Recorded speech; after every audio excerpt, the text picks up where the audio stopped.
మనుషుడు అంటే దేవుడే, ప్రభు యేసుక్రీస్తు ఒక మనుషుడని.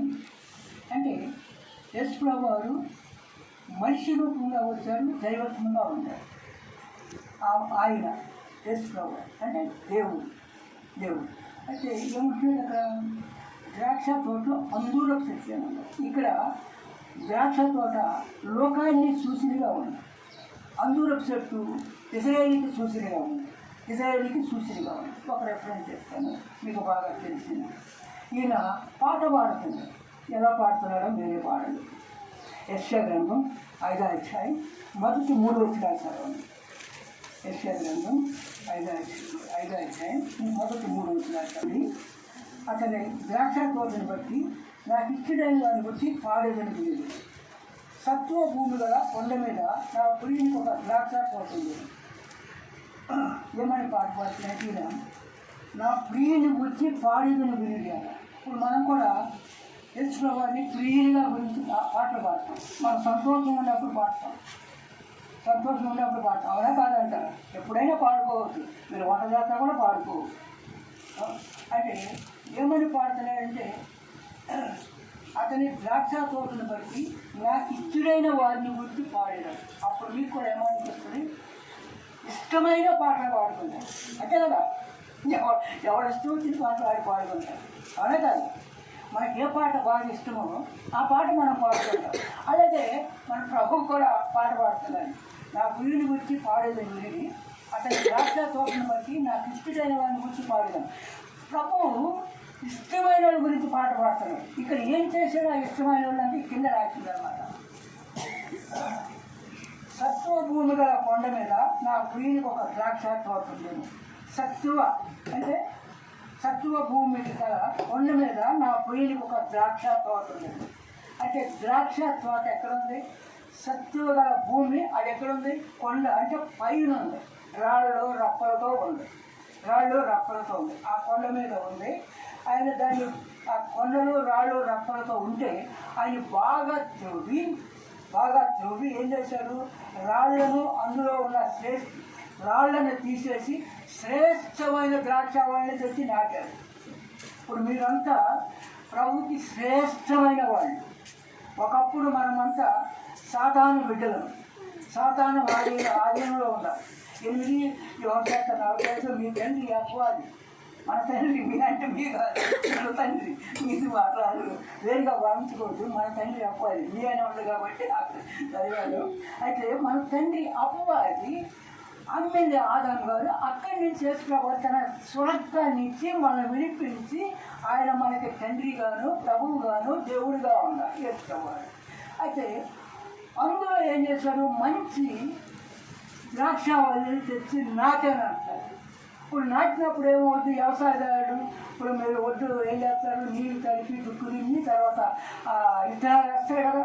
వేసినప్పుడు ఏమవుతుంది, తర్వాత ఏం చేస్తారు, ఎప్పుడు మొలకొస్తుంది ఎప్పుడు మొలకొద్దని కూడా, మొలకొచ్చినాక నాటినాక పంట ఎప్పుడు వస్తుంది. అలాగే ఈయన కూడా ఏం చేస్తారంటే శ్రేష్టమైన నాటిన దాని చుట్టూ ముసురు ఒకటి కట్టి వేయించి దాని వ్యవసాయ తోట తొలిపించారు. దానికి బుజులు అంటే మీకు బాగా తెలుస్తుంటే ఒక చిన్న పాకలెక్క వేసి దాని మీద ఉండి చూస్తూ ఉంటాడు కదా, పొలాల్లో చిన్న పాక ఎత్తారు కదా, పాక వేసి బుజులు అన్నారు. దాని మీద ఉండి కొట్టులు కానీ ఇంకా సాతాన్లు వీళ్ళు చేసేవాళ్ళు వచ్చి దొరబడతాడేమోనని దొరబడకుండా ఏం చేస్తారు, అక్కడ నుండి చూసి దాన్ని ఇచ్చేస్తున్నారు, దాన్ని చక్కగా కాస్తారు. అయితే ఈ ద్రాక్ష తాటిని కూడా అట్లా కాస్తే మంచి ఫలాలు కావాలని ఆశిస్తే ప్రభు తర్వాత కింద ఇస్తారు చూడండి. ఆ ద్రాక్ష ఫలం పని ఎదురు చూస్తుంది, కానీ కారు ద్రాక్షలు కాల్చుడు. మీరు చెప్పండి, కారు ద్రాక్షలు కాల్చుడు. నా గురించి మీ గురించి కూడా ప్రభు ఇంకా మంచి ద్రాక్ష, మంచి సాట, ఏమి రాళ్ళు రప్పలు అంటే కొండ ప్రదేశం. ఇప్పుడు విత్తువాని ఉపమానంలో ఏముంటుంది, మంచి నేల పడిన విత్తనము మొలకెత్తి పైన వేయవచ్చు, త్రోవ పక్కన పడిన విత్తనము పక్షులు ఎత్తిపోతాయి, అంటే సాతాన్ని ఎత్తిపోతాయి. తర్వాత ముళ్ళ కంచెలు అణిసివేస్తాయి, లోక ఆశ అది. ఇక్కడ అంటే రాతి నేల పడిన విత్తనము చెమ్మ లేదు కనుక విండిపోవాలి. అలాంటి రాళ్ళు అవి కూడా తీసేసి పెట్టాడు నేను. అంటే మంచి సావాసంలో తీసుకొచ్చి నిన్ను కూర్చోబెట్టాడు. కూర్చోబెట్టినప్పుడు ఏమవ్వాలి? మంచి పని. ప్రభువులో ఫలించాలి, ప్రభువులో ఫలించాలి. కూర్చోబెట్టి అంటే నా ప్రియుని గుర్తు పాడులను వినుడి. అక్కడ ద్రాక్ష తోట నాకు ఇష్టమైన గుర్తు, ద్రాక్ష తోట నాకు ఇష్టమైన గుర్తు పాడేదాన్ని. ఇష్టమంటే ఎవరు? మీరే ఇష్టమైన వాళ్ళు. అంటే ఎవరైతే ప్రభుని నమ్మారో ఆయనే ఇష్టమన్నాడు. ఇక్కడ కింద క్లియర్గా కొన్ని ఇచ్చారు. 5వ వీడియోలు అవుతుందో ఇశ్రాయేలు వంశము సైన్యాన్ని బట్టి యెహోవా ఎలాగో చదువుతున్నారు. సారీ, ఇప్పుడు ఎవరు ద్రాక్ష తోట?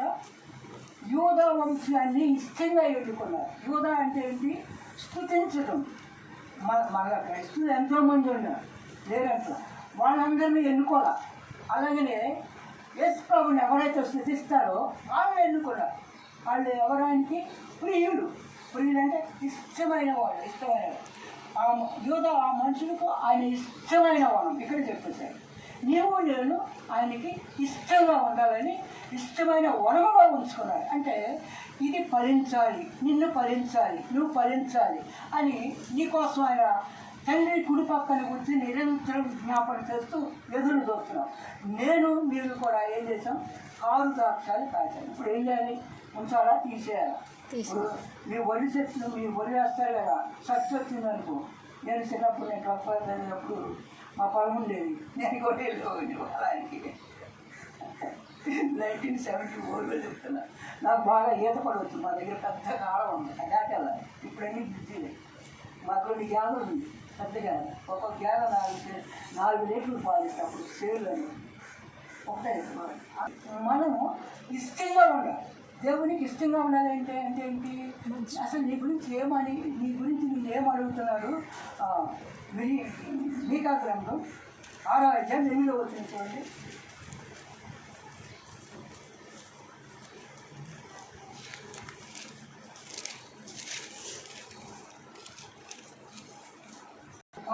అది నీకు తెలియజేయబడి ఉన్నది. న్యాయముగా నడుచుకొనుటయు, కనికరమును ప్రేమించుటయు, దీన మనస్సు కలిగి నీ దేవుని ఎదుట ప్రవర్తించుటయు అంతే కదా యెహోవా నేను అడుగుతున్నాను. ఏమంటే 3 విషయాలు అండి. న్యాయంగా నడుచుకోవాలి. మొదటిగా న్యాయం. అన్యాయం ఉంటే అన్యాయం అంటే న్యాయంగా నడుచుకోవాలి. రెండోది కనికరం. కనికరం అంటే పొరుగు వాడిని ప్రేమించడం, అంటే ఆపదలో ఉన్నవాడిని ఆడుకోవాలి.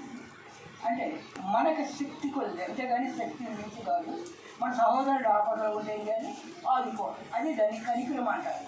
ఇతరుల పైన ప్రేమ చూపించేదాన్ని కనికరం అంటారు. సహోదరుని ప్రేమించేదాన్ని కనికరం అంటారు. దీన మనసు కలిగి ప్రవర్తించాలి. అంటే దేవుని సన్నిధిలో దీనులై తగ్గించాలి. దీనంగా ఉంటే దీనులు హెచ్చించబడతారు. అయితే ఆ ద్రాక్ష తోట కారు ద్రాక్షలు కాసింది ఫలించాలి. అయితే వీళ్ళు ఎవరు అని చెప్తే చూస్తే ఆయన నాకు ఇష్టమైన వాడు, నాకు ఇష్టమైన 7 వచ్చిన వాళ్ళు ఏమంటే ఇశ్రాయేలు వంశం సైన్యానికి యెహోవా ద్రాక్ష తోట. యూదా మనుషులు నాకు ఇష్టమైన మనుషులు. అంటే మిమ్మల్ని నన్ను ఇష్టంగా చేసుకుంటే మన కారు ద్రాక్షలు కాసాం. ఫలించలేదు. ఫలించకపోతే ఏం చేస్తాడు వ్యవసాయదారులు? తీసేస్తాడు. వచ్చిందండి, కంకులు వచ్చిన కొన్ని కంకులు రాలేదు, మరి దాన్ని ఏం చేస్తాం? తీసేసి అవసరం పడేస్తాం. అంతే కదా. దానివల్ల చచ్చిపోయేదాన్ని పక్కదానికి కూడా చెవులు వస్తుంది. అంతే కదా. అంతేనా? ఒకటి చెప్తాను చూడండి. మత్తయి సువార్త 3వ అధ్యాయం 5 నుంచి చూడండి. మత్తయి సువార్త. గొడ్డలు ఇప్పుడే చెట్టు వేరు మీద ఉంచబడినది. చూడాలి. ఇప్పుడే గొడ్డలి చెట్ల వేరున ఉంచబడి ఉన్నది కనుక మంచి ఫలం ఫలింపని ప్రతి చెట్టును నరకబడి అగ్నిలో వేయబడును. ఏం చేస్తారు? మనం ఎట్లా పీకేస్తాము, అట్లా ప్రభు పీకేస్తాం. కానీ అది పీకుతాం, మనం ఎప్పుడే వెళ్ళిపోతాం. మనం ఎప్పుడు తీసేస్తాడు? మనం సంపూర్ణంగా ఆయనలోకి వెళ్ళినప్పుడే పిలుస్తారు. అప్పుడు దాకా శ్రమలు, బాధల్లో, ఇబ్బందుల్లో, రోగాలతో, డబ్బులతో ఇది ఎప్పుడు మాట్లాడని ఆయన చూస్తూ ఉంటాడు. తండ్రి కోసం ఇది ఎప్పుడు మాట్లాడి ఇంకా మాట్లాడి నన్ను తెలుసుకున్నాడే కానీ పాపాలో కొనుక్కున్నాడే కానీ మళ్ళీ అదే దారిలో వెళ్తున్నాడని ఇంకా నన్ను శోధిస్తూ ఉంటాడు, పరీక్షిస్తూ ఉంటాడు. కనుక వడ్డది చెట్టు వేరు మీద అనుకోండి. చెట్టుని మనుషులతో పోల్చబడాడు. ఈ సువార్తలో కూడా యేసు ప్రభావం కలుగుతాం బుద్ధోడు తీసుకొచ్చినప్పుడు మనుషులు శక్తి వలే ఉండాలంటారు టైం చూసి చెప్తే ఇంకా నేను ఆయన ఎక్కువ చెప్పను టైం తక్కువ ఉంటే. అయితే యూద ఆయనకి ఇష్టమైన ద్రాక్ష తోట, ఇష్టమైన యూద ఆయనకి మనుషులు. నన్ను ప్రేమించావు, ఉచితంగా నాకు రక్షించావు, నన్ను ఉచితంగా చేసుకోవు, నన్ను ఉచితంగా మరి ప్రేమించి నా కొరకు నీ స్నానం పెట్టా, రక్తం అంతా కాచా, నీ రక్తంతో నేను కలిగాను, నన్ను క్షమించావు, నన్ను పరిశుద్ధినిగా చేశావు, నీతి మంచిదిగా చేశావు, నా గురించి అడిగింది నీవు ఒకటే. మొట్టమొదటిగా న్యాయంగా నడుచుకోమన్నావు, కనికరాన్ని ప్రేమించమన్నావు, దీన మనసు కలిగి ఆయన నడుచుకున్నాను. అయితే అది నాలో లేదో నన్ను సరి చేసుకోమని నేను సరి చేసుకుని యూదా లెక్క ఇష్టమైన వాడి లెక్క స్తుతించాలంటారు. అందుకే మరి యూదా అని పేరు పెట్టింది. యూదా అంటే స్తుతించుతానే అర్థం, స్తుతించుతానే అర్థం. ఇంకోటి చూద్దాం. 24 వచ్చాయి 5వ వచనం ఒకటి చూడండి. నేను ముందు చదువుతాను. దీవెన గ్రంథం యెషయా తర్వాత 8వ వస్తుంది. 24 వచ్చాయి 5వ వచనం.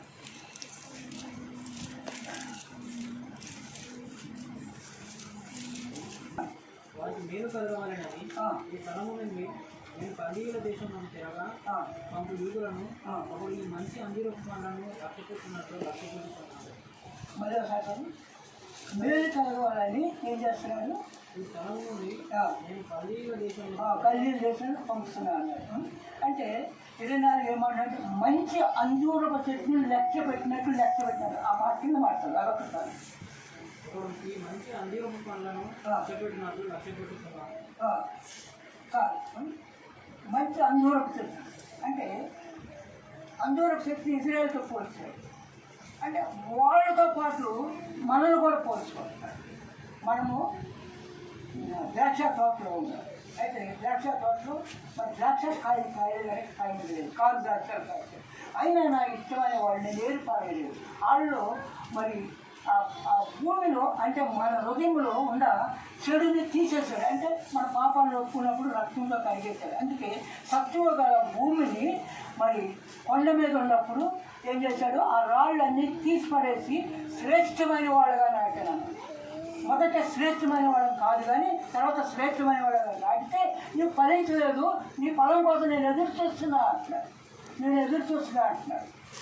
అందుకే మంచి అంజూర పండ్లు ఫలించినట్టుగా మీరు ఫలించండి, వాటిని లక్ష్య పెట్టినట్టుగా మిమ్మల్ని లక్ష్య పెట్టుకున్నా అంటున్నారు. అంజూరపు చెట్టు పండ్లు వెతుకోవచ్చున్నాను, ఏమీ దొరకలేదు. ఎన్ని సంవత్సరాలు చూశాడు? 3 సంవత్సరాలు చూశాడు.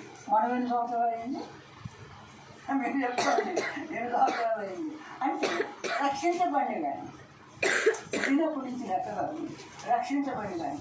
అంటే రక్షించబడిన ఆయన చూస్తుంటే మొదట్లో నువ్వు బాగానే ఉండవు, కానీ రోజుని గడిచిన కొద్దికి ఎదిగిన కొద్దికి ఏమవుతున్నావు? దారి మళ్ళిస్తున్నావు. అందుకే మనల్ని సరిచేయాలని ఆయన మనకి కొన్ని శ్రమలు పెడతా ఉంటారు. ఆ శ్రమల్లో కూడా నీకు తోడై ఉంటాను.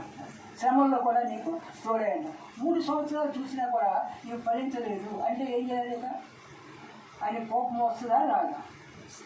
మన పిల్లలు మాట్లాడకపోతే మనం ఎలా విసుక్కుంటామో వాళ్ళు కూడా దేవుడు కూడా మనల్ని విసుక్కుంటాడు. 3 సంవత్సరాలు అంటే ఇంకా ధర్మశాస్త్రంలో కూడా ఒకసారి రాయబడింది లేవి కాలంలో మనం అప్పిస్తే 3 సంవత్సరాలు వెయిట్ చేయాలి. అప్పు ఇచ్చారనుకో ఎలా ఇంట్లో కానీ కూర్చోవద్దు, నాకు ఇచ్చే ముందు ఆలోచించుకోవాలి ఎలా వద్దాయి లేకపోతే ఎప్పుడు ఇస్తామని అడిగాయి. 3 సంవత్సరాలు మనకి 3 సంవత్సరాలు ప్రభు కూడా 3.5 సంవత్సరాలు సరే సువార్త చెప్తాడు. 3.5 సంవత్సరాలే 33 సంవత్సరాలు బతికినా 3 సంవత్సరాలే ఆయన 3.5 సంవత్సరాలు సువార్త చెప్తాడు. ఈ 3.5 ఎప్పుడు చెప్తాను నేను. 3 సంవత్సరాలు మరి ఎదురు చూస్తున్నాను. 3 సంవత్సరాలు చూస్తున్నాను. మరి నీ రక్షణ ఇంత గొప్ప రక్షణ నువ్వు నిర్లక్ష్యం చేసి మరి ప్రభువుని నమ్మి తర్వాత సువార్తను అంగీకరించినాక ఇంకా ఇంకా ఇంకా పొడిగిస్తుంటే నీ ఆశకాలు పొడిగిస్తుంటే మరి నిన్ను ఆయన ఏం చేయాలి? మీరు ఒక ఎప్పుడని చెప్తాను చూడండి. కీర్తన గ్రంథం కీర్తన గ్రంథం 30వ అధ్యాయం 5వ వచనం. 5వ నిమిషం మాత్రమే ఉండదు. నిమిషం మాత్రం ఉండదు. ఆయన దయ ఆయుష్కాలమంతయు అంటే కోపం ఎంత ఉంటుంది?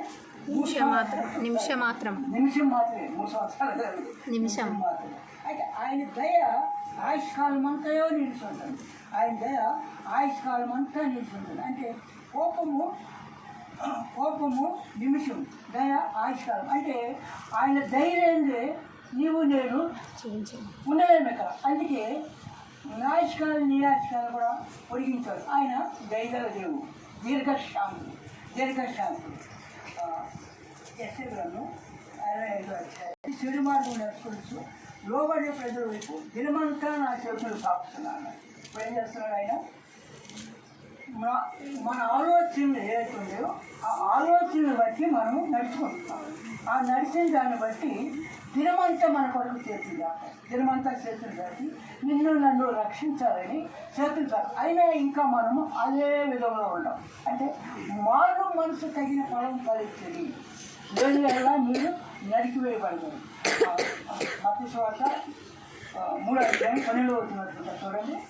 మత్తయి సువార్త 3వ అధ్యాయం 12వ వచనం, లేదంటే మత్తయి సువార్త 7వ అధ్యాయం 19 ఏదో వచ్చారు.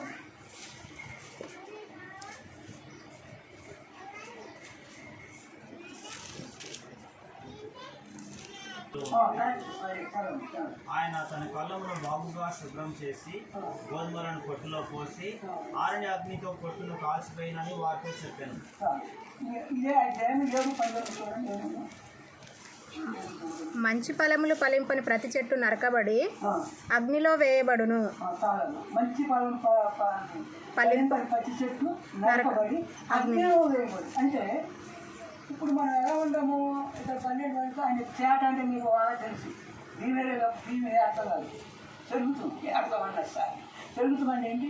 చెరుగు అంటే మత్స్యానం ఇంకా పొట్టు గిట్టు ఉంటాయి కదా. ఇట్లా చెరిగితే ఏమవుతుంది? మొత్తం లేచిపోవాలి. మన కూడా చెరిగితే మనం కూడా లేచిపోవాలి. కానీ ఆయన చేట ఆయన చేతిలో కనుక ఆయన తన కళ్ళమును బాగా శుభ్రం చేసి గోధుమలను పొట్టులో పోసి ఆరని అగ్నితో పొట్టులో కాల్చింది. అగ్నిలో కాల్చిపోయినాను. ప్రకటన గ్రంథం 20వ అధ్యాయం 13 నుంచి 15 వరకు సముద్రం లెక్క అప్పచెప్పాలి. తర్వాత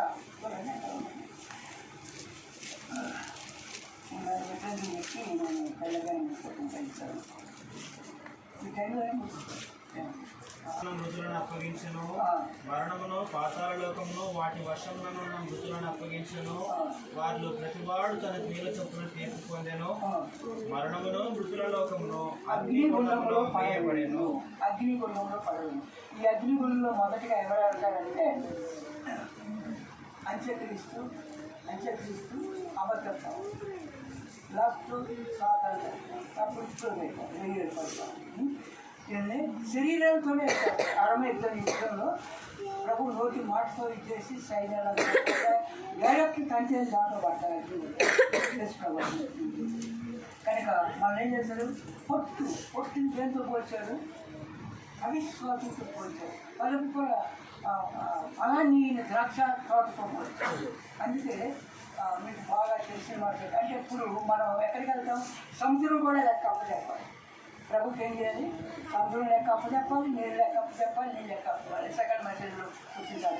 అయితే ఇప్పుడు మరణాన్ని తర్వాత మృత్యు లోకాన్ని ఎక్కడ వేసాడు? అగ్నిగుండంలో పడేసాడు. మరణం అనేవాడు ఒక వ్యక్తి, అదొక దూత. మరణం అనేది అదొక దూత. ఈయన్ని మృతుల లోకాన్ని అంటే యాకోబు కూడా చెప్తారు. అన్నదమ్ములు మరి యేసోబుని అమ్మేసి ఏం చేశారు? షర్టుకి రక్తంలో ముంచి తీసుకొచ్చి ఇది దుస్తుగా ముఖం తీసేసి చంపేసి నీ కొడుకుతో కాదని తీసుకొస్తున్నాను అంటే అలా తెలీదా? మనం చేసేటప్పుడు ఆయన ఏమన్నాడు? నేను మృతుల లోకానికి వెళ్తాను. అప్పుడు అగాధం ఉంది. అగాధాన్ని 2 భాగాలు చేశాడు. ప్రభువుని నమ్మిన వాళ్ళు అబ్రహాం రొమ్ములు ఉండేవాళ్ళు, నమ్మని వాళ్ళు పాతాళం ఉండే. ఆ పాతాళాన్ని 2 భాగాలు చేశారు. యేసుప్రభువారు ఎప్పుడైతే చనిపోయి తిరిగి లేచాడో 3వ రోజు లేచాడో ఆ పాతాళానికి వెళ్ళి వాళ్ళందరికీ తీసుకుని పరదేశికి వెళ్ళిపోయారు. ఇప్పుడు అగాధం ఒకటే ఉంది. అగాధం అవుతాయి. చచ్చిపోయిన వాళ్ళంతా ప్రభు నమ్మకుండా ఎన్నో ఎక్కడికి వెళ్తారు, అగాధానికి వెళ్తారు. అందుకే సముద్రంతో సహా నీళ్ళు ఎక్కప్పలేదు, సముద్రంతో సహా లేకపోవాలి. అంటే నేను కూడా ఏం చేసావు రక్షించబడిన గారికి మొత్తం అంతా స్టోరీ అడుగుతారు. అది అడిగినప్పుడు అప్పుడు చెప్పే కన్నా ఇక్కడే సరి చేసుకుంటే సరిపోదు. ఈ బల్ల పెట్టింది అందుకే మనకు భక్సింగ్ గారు బల్ల పెట్టింది. బల్ల అంటే ఏంటి? పరీక్షించుకోవచ్చు. అయ్యా నువ్వు పాతవి అని చెప్తుంది ఆ బల్ల ఏం చెప్తుంది? నువ్వు పాతవి ఆయన రక్తంతో కడుక్కో, నువ్వు ఎన్నో చేసావు, ఇక అయినా నేను చెప్పాలంటే అయినా నేను చెప్పాలంటే. అందుకే మనం ఎప్పటికప్పుడు కడుక్కోవాలి. ఇప్పుడు మంచి తెల్ల షర్ట్ వేసుకున్నాం అనుకో, తెల్లకంటే ఇప్పుడు మీ విలేజ్లో ఏమంటే గ్యాలలు అంటారో బయలు అంటారు, మాకు గ్యాలలు అంటారు, బయలు అంటారు కదా. అది మట్టిలో బాగా పొడిలో వచ్చిందనుకో, ఆ తోక మట్టి ఉంటుంది. ఇట్లా ఇసిరితే ఏమవుతుంది? తెల్ల షర్ట్ మీద బట్టి చక్కగా కనపడుతుంది, అర్థం లేక. అట్లాగే మన అన్ని చక్కగా కనపడదు. రంగు షర్ట్లు వేసుకునే కనపడతాయానికి తెల్ల షర్ట్ వేసుకున్నాయి, మనకు కనపడదు. తెల్ల షర్ట్ వేసుకుంది, ఏ షర్ట్ వేసుకున్నా ఆయనకి కనపడదు. ఏంటంటే హృదయాన్ని చూస్తారు, హృదయాన్ని చూస్తాడు దేవుడు. హృదయంలో ఉన్న చెడుని వదిలేయాలి. అందుకే సందర్భంగా చేస్తాను. యెషయా గ్రంథం యోహాను సువార్త 15వ అధ్యాయం అసలు ద్రాక్ష చెట్లు కావాలి 2 వచనాలు 5 వచనాలు.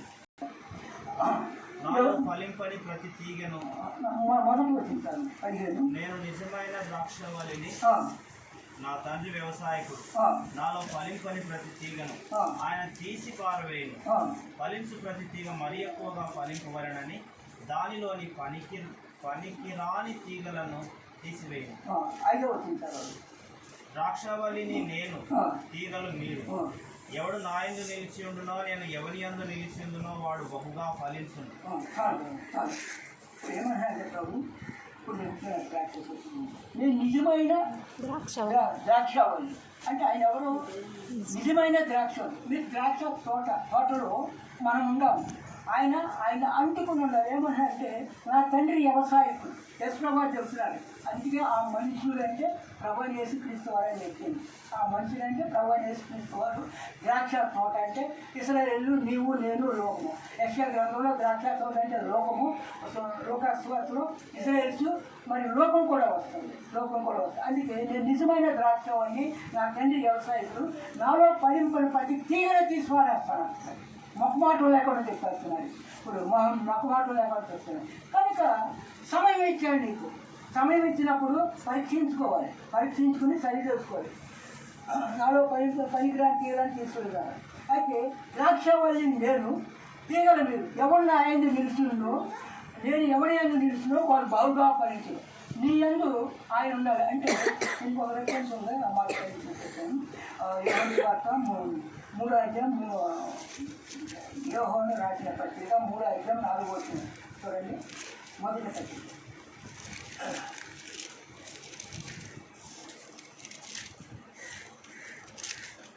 4:3. ఏ ఆత్మ యేసు ఒప్పుకోవడో ఆ దేవుని సంబంధమైనది. దీన్ని బట్టి దేవుని ఆత్మ లేదని క్రీస్తు ఆత్మ ఇది వస్తాయి. చిన్నపిల్లలారా, లోకములో ఉన్నవాడు మీలో ఉన్నవాడి కంటే గొప్పవాడు. ఇది ఈ మాట కావాలి. లోకంలో ఉన్నవాడు అంటే ఎవడో లోకంలో ఉండే సాతాడి కంటే యేసువాడు గొప్పవాడు. అందుకే నాలో ఫలించని ప్రతి తీగని తీశాడు. మరి ప్రతి తీగని తీసేస్తానన్నాడు. ప్రతి తీగని తీసేస్తాను. ద్రాక్షవల్లి నేను, తీగల మీరు. ఎవడు నా యందు నిలిచిందో, నేను ఎవడైనా నిలిచినా వాడు బహుగా ఫలించాడు. అంటే ఫలించటం వేరు, బహుగా ఫలించడం వేరు. మీరు వ్యవసాయం చేస్తారు కదా, 50 బస్తాలు అయినాయి అనుకో, మీకు 1 ఎకరానికి, పక్కోడికి 70 అయినాయి అనుకో, ఏది బాగా పడినట్టు? 70. జనరల్గా చెప్తున్నారు ఏది బాగా పడినట్టు. అక్కడ ఆయన అదే చూస్తున్నాడు. నిన్ను నన్ను, నీ గురించి కాదు, నా గురించి కూడా, అందరి గురించి కూడా. నిన్ను నన్ను ఏం చూస్తున్నాడు? అదే చూస్తున్నాడు. కనుక ఫలించాలి. ఈ లోకము శాశ్వతమైనది కాదు. అందుకే నేను ద్రాక్షవల్లిని, తీగల మీరు. మరి నాలో ఫలించని ప్రతి తీగను తీసి పరేస్తా, కత్తిరిస్తా అంటారు. మీరు ఏది కోరుకుంటారో మిమ్మల్నే కోరుకోమంటారు. ఏది కోరుకుంటారో ఆదాముని ఎట్లా మరి పూర్తిగా నీకు స్వతంత్రం ఇచ్చారో మీకు కూడా స్వతంత్రం ఇచ్చారు.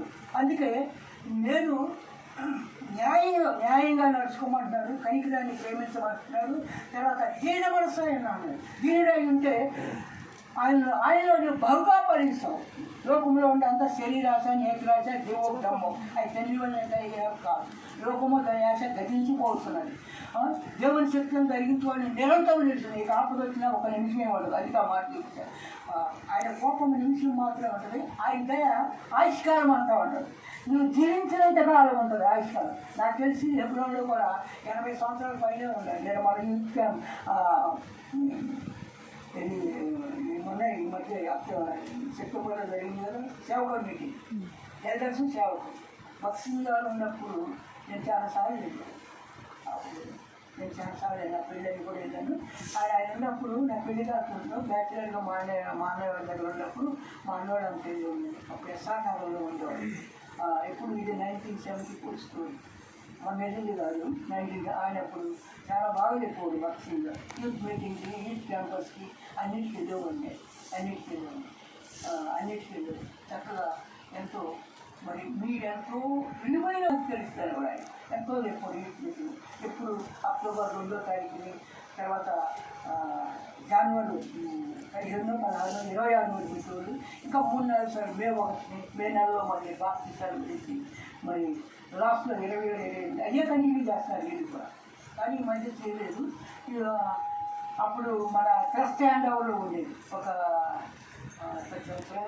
10 గంటలు. ఇప్పుడు నేను చెప్తాను మీకు. ఆయన పని కానీ నా పని కానీ 20 గ్రాములు 2వ అధ్యాయం 17 వచ్చింది చూడండి. అక్కడ ఏమిస్తున్నారు ముగిచేస్తాను. నేను ఇంకా లాస్ట్ 3-4 మాటలు చెప్పి 20 గ్రాములు 2వ అధ్యాయం 17 వచ్చింది చూడండి. 20 అంటే హోషియా తర్వాత 20 వస్తుంది. మంటపమునకు బలిపీఠమునకు మధ్య నిలబడి కన్నీరు పెట్టుచు యెహోవా నీ జనుల ఎడల జాలి చేసుకొని అన్యజనుల వారి మీద ప్రభుత్వం చేయనట్లు వారిని అవమానమునకు అప్పగింపకము.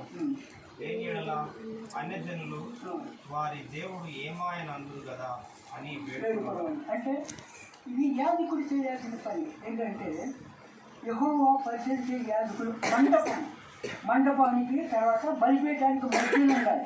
మధ్య నుండి కన్నీరు కాచి ప్రార్థించాలి. ఆడ చెప్తున్నాడు కన్నీరు కాచి, కన్నీరు అని ఇచ్చారా నిలబడి అక్కడ ఉంది. కన్నీరు పెట్టి యెహోవా నీ జనులు ఎలా జాలి చేసుకుని అన్య జనులు వారి మీద ప్రభుత్వం చేసినట్టు వారిని అప్పగించున్నాం. అంటే సంఘం గురించి యాజకుడి యొక్క బాధ్యత. అంటే యాజకుడు అంటే ప్రధాన మన సేవకుడు కూడా ఏం చేయాలి? ప్రార్థించాలి, కన్నీటితో ప్రార్థించాలి. అప్పుడు వాళ్ళు మారు మనసు పొంది సరైన దారిలో పడతారు. మీరు కూడా మారు మనసు పొంది సరైన దారిలో పడతారు. అంటే ఇది సేవకుని పని. అంటే నేను సేవకుని కాదంటే మీరు కూడా సేవకులే. ప్రార్థన చేసేవాళ్ళంతా సేవకులే. అక్కడ నిలబడి చెప్పేవాడు సేవకుడు కాదు. అసలు యాక్చువల్గా కూర్చుని కూడా నాకు ఇష్టం మంచి నీకు ఒక పక్కే లెక్క అడుగుతాడు. మాకు 2 పాత్రలు ఉంటాయి లెక్క. యాజకుడు ఆ మండపం దగ్గర అంటే ఆ బల్లకి బలిపీయడానికి మధ్య నుండి రోజు కన్నీళ్ళు పెట్టి ప్రార్థించాలి. అది చేయకపోతే ఏం చేసామని అడిగితే ఏం చెప్పాలి? అక్కడ అడుగుతాడు. 7 సంవత్సరాలు ఊళ్ళో కూర్చోబెట్టుకుని ఉంటాడు. 7 సంవత్సరాలు అన్ని పదవికి అడుగుతూ ఉంటాడు. కానీ అడిగినప్పుడు మనం వాటికి సమాధానం చెప్పాలి. మన బాధ్యత. అందుకే అగ్నిగుండానికి వెళ్ళకుండా ఉండాలి కోసం మనకి ఎన్ని హెచ్చరిస్తుంది. సరి చేసుకోవాలని ఆరాధన మీరు సరి చేసుకోవాలని హెచ్చరిస్తున్నాను. అయితే నరికి వేయము అని ఉంటుంది. 7 వచ్చింది నరికి 3 మాటలతో తెచ్చి ముగిస్తాను. నరికి వేయమంటే ఏంటి మీ బాగా తెలుస్తారా? చెట్టు ఫలించలేదనుకో ఏం చేస్తాం మనం? ముళ్ళ చెట్లు నుండి బాగా పెరిగిపోయింది, కాయలు రావట్లేదు. మా దగ్గర పెట్టాం. ఒక్కాయే వచ్చింది నిజంగా చెప్తారా కదా. ఒక్కాయే వచ్చింది. ఆ తర్వాత ఇంకో సంవత్సరం చూసాం. 4-5 కాయలు వచ్చింది. బాగా లావుగా పెద్దగా ఉంది. చెట్టు బాగా పెద్దగా అయింది. ఆ పక్కన తగ్గిపోతుంది. మరి 3వ సంవత్సరం చూసాం. అంతే వస్తుంది. చెట్లంతా ఆకు మునగాకు సిటీలో బాగా ఫేమస్ మునగాకు. మీకు కూడా తినండి. దాంట్లో మునగాకులో చాలా ప్రోటీన్స్ ఉంది. చాలా మంచిది. ఆ మునగాకు కరివేపాకు 2 కలిపి తింటే ఇంకా మంచిది. చాలా ప్రోటీన్స్ బాగా వస్తాయి. ఆరోగ్యం 3 సంవత్సరాలు చూసినా నరికి అమ్మబడేసాను. నేనే నరికేసాను. ఎవరు అవసరం నరికేసాను వాళ్ళు. ఇప్పుడు హైబ్రిడ్ చెట్టు పెడదాం అనుకున్నాను. ఇంకా పెట్టలా. ఇల్లు కట్టాలని ఆగిపోయాను. లేకపోతే హైబ్రిడ్ చెట్టు కొనుక్కొచ్చింది. అది ఎందుకో చెట్టు బాగా పెరిగింది. మొదట్లో ఒకటే కాయ కాసింది. ఆ 2వ సంవత్సరం 4-5 కాయలు కానీ 3వ సంవత్సరం ఆయన అంత ఏమీ లేదు. ఇక మాకు కూడా ఎట్లా తీసేస్తారు. అందుకే మనం ఏం చేయాలంటే నేను కూడా 3 సంవత్సరాల నుంచి చూస్తున్నాను. ప్రభు 3 సంవత్సరాలు నుంచి ఇచ్చాము, నాకు 60 సంవత్సరాలు వచ్చినాయి, 65 సంవత్సరాలు వచ్చినాయి, అయినా నా ఆయుష్కాలం పోషిస్తున్నాము, ఆయన క్షమించమన్నాడు. అయితే ఇప్పుడు ఎట్లయితే ఉంది నరుకుట అంటే తీర్పు తీసుకురా వెళ్ళి ఉంటాయంటే కూడా తీర్పు తీస్తే ఈ తీర్పులో 2-3 మాటలు చెప్తాను. 2-3 మాటలు చెప్పి ఒకసారి ఎక్స్ప్లెయిన్ చేస్తాను. ఎక్స్ప్లెయిన్ చేసినప్పుడు మీ టైంలో తీర్పు పటోడు కూడా దేవునిగా లెక్క అప్పచెప్తారు. రిఫరెన్స్ చెప్తాను గుర్తుంచుకొని 2 కొరింథీ 5వ అధ్యాయం 10వ వచనం. సందర్భంగా ఈ తీర్పు ఇంపార్టెంట్ మీకు నాకు అందరికి అసలు మ్యాథ్లోకి మన 2 కొరింథీ 5వ అధ్యాయం 10వ వచనం. కనుక జరిగించిన క్రియల చొప్పున అవి మంచివైనను సరే చెడ్డవైనను సరే దేహంతో జరిగించిన వాటి ఫలమును ప్రతివాడు పొందినట్లు మనమందరము క్రీస్తు న్యాయపీఠం మీద ప్రత్యక్షము కావలేను. చెప్తున్నాడు కదా. నరుకుడు అంటే తీర్పు. మనం కూడా ఏం చేస్తాం, మన చెట్టు ఫలించలేదనుకో చూస్తాం సీసాలో పడేస్తాం అంతే కదా. దానివల్ల ఏం ప్రయోజనం ఉండదు. అదే ఇంకేం లేదు. అంటే ప్రతి వాడు శరీరంతో జరిగించిన క్రియల చొప్పున దేవునికి లెక్క అప్పచెప్పాలి. రోమిలికి రాసిన పత్రిక 14వ అధ్యాయం 12 చదవండి. కాదు 12 చదవండి. ప్రతి నాలుగా దేవుని స్తుతించడంలో ప్రభు స్తుతిస్తున్నాడు దానిలో ప్రతి వాడు తను గూర్చి దేవునికి లెక్క అప్పగించవాలి. ఏం చెప్తున్నాము, లెక్క అప్పగించాలి. అంటే నీవు జీవించిన సంవత్సరాలు లెక్క అప్పచెప్పాలి. అలాగనే యాకోబును కూడా యోసేపు గారు మరి ఫారో దగ్గరికి తీసుకెళ్ళాడు ఐగుప్తు నుంచి వెళ్ళినప్పుడు. మీకు స్టోరీ బాగా తెలిసి గుర్తు చేస్తున్నా. నీవు జీవించిన సంవత్సరాలు ఏంటంటే ఆయన అడిగినప్పుడు కొంచెం దుఃఖ సాహిత్యంగా ఉండే అన్నాడు. దుఃఖ సాహిత్యంగా ఉన్నాయి. అంతేగాని నేను మా అన్నను మాసం చేశాను, మా తండ్రిని మాసం చేశాను.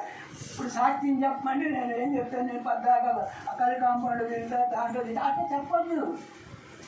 అట్లా చెప్తే సాతాడు తలాగరేసుకుంటాడు. అందుకే యాకోబు మంచి తెలివిగా చెప్తాడు. ఎంత చెప్పలేదు నేను జీవించే సంవత్సరం దుఃఖ సాహిత్యంగా ఉండే అన్నాడు. ఒకరి మాటలో వచ్చి మోసాలు గీసాలు అని. ఇప్పుడు మనం ఏం చెప్పాలి, ఒకప్పుడు నేను అవిధేయింది, క్రిస్టియన్ నమ్మలేదు, చెడ్డ అలవాట్లు ఉండే ఆ చెడ్డ అలవాటు మీద మానేసా, మారు మనసు పొందా. మారు మనసు అంటే ఏంటి, చెడును వదిలేయటం అంతే. మారు మనసు చెడును వదిలేయడం అది చెప్పాలి. సాక్షి చెప్పమంటే ఈ చెప్తే సాధారణ తల ఓహో నా బిడ్డ కూడా అంతగా చెప్తున్నాడు అనుకుంటాను. వేసిన తల దించుకోవచ్చు అంటారు. అలా నువ్వు ఇట్లా నేను చట్టండి ప్రభు నన్ను మాట్లాడాలి ఆయన తల ఎత్తుకుంటాడు, ఆ తల దించుకుంటాడు. సాక్షి చెప్తా కూడా తల పోతే శాపం అడగాలి. నువ్వు రక్తంతో పడ్డా కరెక్టే కాదంటూ నేను ఒప్పుకోను. కానీ సాక్షి చెప్పినప్పుడు జాగ్రత్తగా చెప్పాలి. మనం ఎలా చెప్తున్నాం ఏంటనేది ప్రతి ఒక్కటి ఎంతని కాదు. సరే మనం ఏం చేయాలి, లెక్క అప్పచెప్పాలి. దేవునికి లెక్క అప్పచెప్పాలి శరీరంతో జరిగి. ఇంకో చూద్దాం. ఎబ్రిల్ రాసిన పత్రిక 4వ అధ్యాయం 13వ వచనం.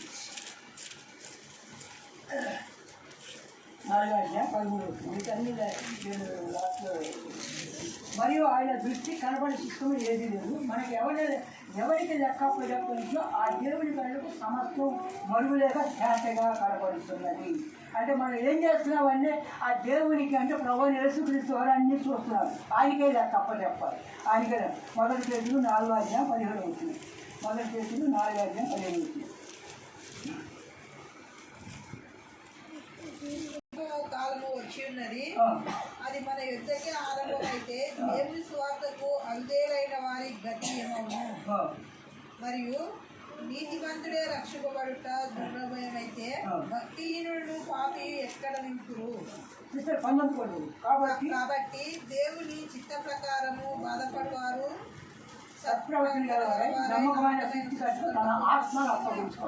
ఇక్కడ కూడా అదే చెప్తున్నాడు. దేవుని తీర్పు దేవుని ఇంటి వద్ద ఆరంభము. ఎక్కడ ఆరంభమైంది, మన దగ్గర ఆరంభమైతే మరి పార్టీ వీళ్ళంతా అక్కడే ఉంటారు. అందుకే మనతోనే ఆరంభిస్తాడు. దేవుని వాక్యంతోనే ఆరంభమైంది, దేవుని వాక్యంతోనే పొడి పడుతుంది, వాక్యం క్లోజ్ అవుతుంది. ఆరంభం ఆయనతోనే యేసు ప్రభువుతోనే ఆదిలో భూమి ఆకాశంలో దేవుడు సృష్టించాడు. ఉంది కదా. లాస్ట్లో ఏముంది, లాస్ట్ ఈయనతోనే ముగించబడింది. అంటే మనతోనే ఆరంభమై మనతోనే ముగించాలి. అంటే తీర్పు లెక్క నడుపుతూ నా ప్రవర్తన సరిగ్గా లేదు, నన్ను ఎప్పుడో నువ్వు నరికేయాల్సింది, కానీ నాకు ఆవిష్కారం పొడిగించావు, ఈసీఆర్ పొడిగించినట్టుగానే 15 ఏళ్ళు ఆయనకి ఇచ్చావు, నాకు 50 ఏళ్ళు వచ్చినాయి ఆవిష్కారం రక్షించబడినా కూడా నేను సరి చేసుకోలేదు, నన్ను క్షమించి సరి చేయమని ముగించారు వాళ్ళు. ఎరువు కూడా లేదు. అయితే అది ఫలించినా సరే లేని అలా నరికేయనని అతనితో చెప్తుంది. అతనంటే అప్పుడు ఏం చెప్పినాడు, అతను నరికేయమంటే ఇందాక మనం చూసాం అగ్నిగుండం మళ్ళీ గారు ఎప్పుడైతే అగ్నిగుండం కూడా వేసేయమంటున్నారు. అగ్నిగుండం ఎవరు వెళ్తారు? విశ్వగుండం నమ్ముల వాళ్ళు పాపం వెళ్తారు. మీరు ఇక్కడ కూర్చుని అగ్నిగుండంలో ఆయన కరెక్ట్గా చెప్తుంది. అందుకే తండ్రి కృపక్కడ కూర్చొని నిరంతరం ఆయన నీ కొరకు విజ్ఞాపనకర్తగా ఉంది. నీ గురించి ఆయన తండ్రికి ప్రతి నిమిషం ఆయన నీ గురించి ఆయన మొరపెడుతున్నాడు. వీళ్ళు నా బిడ్డలో నా రక్తంతో కొనుక్కున్నా, వీళ్ళకి క్షమించి అంటున్నారు. ఎక్స్ప్లెయిన్ చేస్తాను. ఒక మనిషిని ద్రాక్షాతో ఒక అందరూ చెట్టు దాడుతుంది, దాన్ని పళ్ళలో వేసుకొచ్చినప్పుడు ఏం చేస్తారు? ఆ మనుషులు కవర్ వేసి తీసుకోవాలి. ద్రాక్ష తోట నేను నీవు ఇజ్రాయేల్ అంటాను, నేను చెప్పేటప్పుడు చెప్తాను. అంటే ఆయనకి నా ప్రియుల గురించి కాదు, ఆయనకి ఒక ద్రాక్ష తోట ఉంది. ఆ ద్రాక్ష ఆయనకి ఇష్టమైన వనముగా ఉంది. అయితే దాంట్లో నాలో చెడుని తీసేయాలని అంటే రాళ్ళు వేరేశారు. సత్తువైన అంటే మంచి సావాసంలో తీసుకొచ్చి నన్ను కూర్చోబెట్టావు.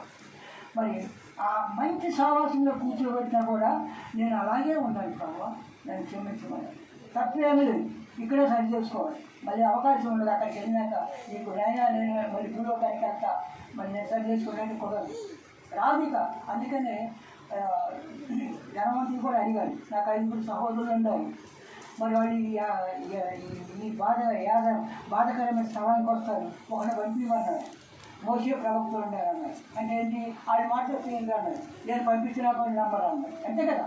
ఇప్పుడు పంపించినా కూడా నమ్మరు, నన్ను కూడా ఎప్పుడైనా నమ్ముతారు. కనుక మనల్ని మనం సరి చేసుకోవాలి. ఆ ద్రాక్ష తోట ఆయన మన ప్రభు.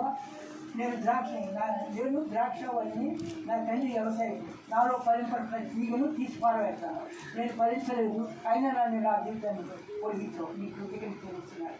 నాకు ప్రభుదినాన్ని ఇచ్చావు, నా ఇష్టాన్ని పొడిగి నా హృదయం పొడుగు అన్నారు తెలుసు. ప్రభుదినం ఇచ్చే అంటే ఏంటి? ప్రభు బలలో పాల్గొనమని అర్థం.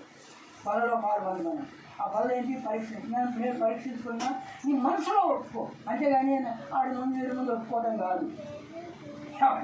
ఎంత ఏం చేయాలి? మనసులో ఒప్పుకోవాలి. నీ మనసు ఆయనకు తెలుసు, ఈ హృదయం ఆయన నిర్మించాడు. దేవుడు ఏం చూస్తాడు? హృదయాన్ని చూస్తాడు. నా ముఖం చూడడు, నా హృదయాన్ని చూస్తాడు, నా పాదాలు చూస్తాడు. రాజకుమారి పుత్రిక నీ పాదం ఎంత సుందరముగా ఉండే అన్నాడు. సువార్త ప్రకటించే వారి పాదం ఎంతో సుందరమైంది అంటాడు. చెప్తున్నా ఏంటంటే అవకాశం వచ్చినప్పుడు చేయాలి. మేము కూడా అవకాశం ఉన్నప్పుడు చాలా చేశాం, ఇప్పుడు చేయాలని చేయలేకపోతున్నాం. అంటే పరిస్థితులు అనుకూలం మరి. అందుకే ప్రభు నన్ను క్షమించు, నా హృదయ దోషులు కూడా ఎక్కడెక్కడ ఉందో ఆ చెన్నికి మనసులో ఒప్పుకో. ఆరాధనలో చేయకు, మనసులో ఒప్పుకుని సరి చేసుకో. అంటే నా జీవితాన్ని పొడిగించావు. మరి నేను ఎప్పుడూ నశించాల్సింది ద్రాక్ష తోటలో నీ ద్రాక్ష వాళ్ళని నేను చేయగలను, నన్ను కత్తిలేదు. నీకు ఇష్టమైన వాడిగా నన్ను చేసుకున్నావు, యూదా వలె చేసుకున్నావు. నన్ను నిత్యము నీ లెక్కల నీళ్ళలో కాపాడుతూ నన్ను పోషిస్తున్నందుకు నా హృదయపూర్వక వందనాలు చేసింది. ఇదిగో 3 ఏళ్ళ నుండి నేను ఈ అంగూర చెట్లు పండ్ల వెళ్ళిపోతున్నాను, ఏమీ దొరకలేదు ప్రభా. 3 సంవత్సరాలు కాదు, నాకు 50 సంవత్సరాలు వచ్చినాయి. మరి నాలో ఏం ఫలాలు లేవు. ఫలాలంటే గలతీ రాసిన 7 ప్రేమ, సంతోషం, సమాధానం, నీతి 9 ఉంటాయి. దీర్ఘశాంతం, దయాలత్వం, మంచితనం. ఆయన చెప్తే మంచి టైం కొనదు, అక్కడికే ఆయన చెప్పిన టైం నాకు దాటిపోయింది. అయితే ఈ ఫలాలు రావాలి. నాలో ఫలాలు లేవని చెప్పండి చాలా. నేను ఫలించాలి. ఏం చేయాలి? అది కనికరింగా అన్ని కనికరిస్తాను, న్యాయంగా ప్రకటించాను. అయితే వ్యర్థమైన పోతుంది అన్నాడు. ఈ ప్లేస్లో ఇంకోటి తీసుకొచ్చి కూర్చోబెడితే, నా ప్లేస్లో ఇంకోటి పెడితే వ్యర్థం కాదు. అదే కాదు, వ్యర్థం నా వల్ల వ్యర్థమైపోయింది ఇప్పుడు వరకు. ఇక నుంచి నేను సరి చేసుకుంటున్నా ప్రభా, నేను నీ బిడ్డగా చేసుకున్నా కనుక నేను ఇప్పుడు నుంచి సరి చేసుకుంటున్నా. ఇక నీలో ఫలిస్తా. నీలో ఫలిస్తా. నీ ప్రేమ, సంతోషం, సమాధానం తీరుస్తాను. ఆ ఫలాలన్నీ నాలో వచ్చేది. ఇప్పుడు నన్ను మంచి ద్రాక్ష చెట్టు కట్టి, ద్రాక్ష చెట్టు మాధుర్యాన్ని ఇస్తుంది. న్యాయపతి 9:10 మనం ఏం చూడం. ద్రాక్ష చెట్టు మంచి మాధుర్యాన్ని ఇస్తుంది. అంటే ద్రాక్షలు తింటే కొన్ని ఎంతో టేస్ట్గా, తీయగా ఉంటాయి, కొన్ని చేదుగా ఉంటాయి. నోట్లో పడకతోనే పుల్లగా ఉంటాయి, అసలు పడకలేదు అంత ఇదిగా ఉంటాయి, తినలేదు. అయితే మధురంగా చేస్తాయి, నన్ను మధురంగా చేస్తాయి. అయితే నరికి వేయి అంటే ఎప్పుడో నాకు తీర్చి తీర్చారు. నీ తీర్చి తీర్చిన నీ దయ ఆయుష్కాలం అంతా ఉంచావు. నీ కోపం నిమిషమే నీ దయ ఆయుష్కాలం ఉంచావు. అందుకే మరి నీ దయలో నన్ను జ్ఞాపకం చేసుకున్నాను. అందుబట్టి నా హృదయపూర్వక వందనాలు చెల్లిస్తున్నాను. అయితే అయ్యా దాని చుట్టూ ఎరిగివేయమన్నా. ప్రభుత్వం అంటే వాక్యం ప్రకటించారు. ఎంతోమంది వాక్యం ప్రకటించారు, ఎన్నోసార్లు వాక్యం విన్నాను. అయినప్పటికీ నేను మాట్లాడలేదు ప్రభావ, ఇప్పుడు నేను మాట్లాడుతున్నా అని ఒప్పుకోండి. మాట్లాడవుతుంది ఎరిగివేయమని అంతే. అది ఫలించినా సరే, లేక ఫలించకపోతే నరికిపోయింది ప్రభావ. మరి నీవు నన్ను ఈ సమయంలో తీసేస్తే అగ్నిగుండంలో కాదు. అందుకనే సముద్రం కూడా లెక్క అప్పచెప్పింది, మరణం కూడా లెక్క చెప్తుంది, అన్నీ లెక్క అప్పచెప్తాను. నేను నేట నిలబడినప్పుడు లెక్క అప్పచెప్పాలి. పదివాడు తన లెక్కను అప్పచెప్పాలి. కనుక నన్ను క్షమించండి. నా పాపాలన్నింటినీ తీసి నీ రక్తంతో కడిగి నన్ను పరిశుద్ధుడిగా చేయి. మరి పరిశుద్ధుడిగా చేసి నీతిమంతుడిగా చేయి. ఎవరైనా దేవుని నీలో ఉన్నవాడు లోకంలో ఉన్నవాడి కంటే గొప్పవాడు. అంటే లోకంలో సాధారణంగా ఉన్నారు, మనలో ఎవరు ఉన్నారు? యేసుప్రభు ఉన్నారు. యేసయ్య నా హృదయంలో నుంచి నువ్వు నా హృదయంలో ఉండవు. కనుక నేను అన్నింటినీ ఒప్పుకుని వదిలేస్తున్నా. నీ బిడ్డగా చేసుకుని నీలో ఫలించాలి. అదే నీ కోరిక. నీ చిత్తానికి నేను లోపడతా, నిలబడతా. లేచి నిలబడవు మాట్లాడు.